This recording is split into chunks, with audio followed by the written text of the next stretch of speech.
Konstantin, det var jo første gang, du fungerede som testrytter her til hingstenes materialprøve. Hvordan har det været? Jamen det har for det første været super glad for at få lov at prøve de rigtig gode hingste her. Det har været en mega fed oplevelse. Først her for en god uges tid siden, hvor vi havde midtvejsprøven, som forløb rigtig godt, og hestene sprang super og dejligt rideligt. Super fornøjelse at komme op på de 4 års hængste, som har været godt uddannet alle sammen. Og i dag så til den afsluttende prøve, samme billede som vi så til midtvejsprøven. Glade heste med god kvalitet og overskud, så det var en fed oplevelse.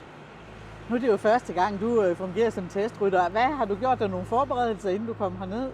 Jamen, jeg har selvfølgelig snakket med avlsledelsen om, hvad de lægger vægt på, og også for ligesom at danne mig et billede af det med de forskellige heste.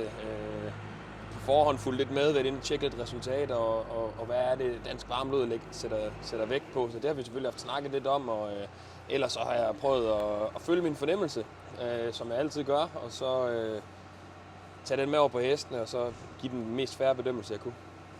Er det svært at pludselig at skal sætte en karakter på det, man sidder og føler deroppe?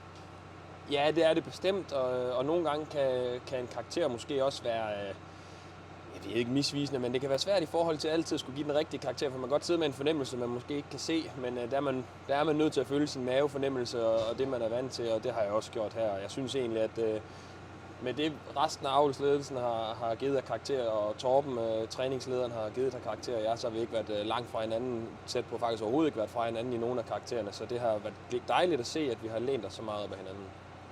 Nu du sådan skal se tilbage på det her forløb, hvordan har det været for dig? Spændende? Det har været mega spændende, og det har været super interessant at se de unge hængeste og følge deres udvikling.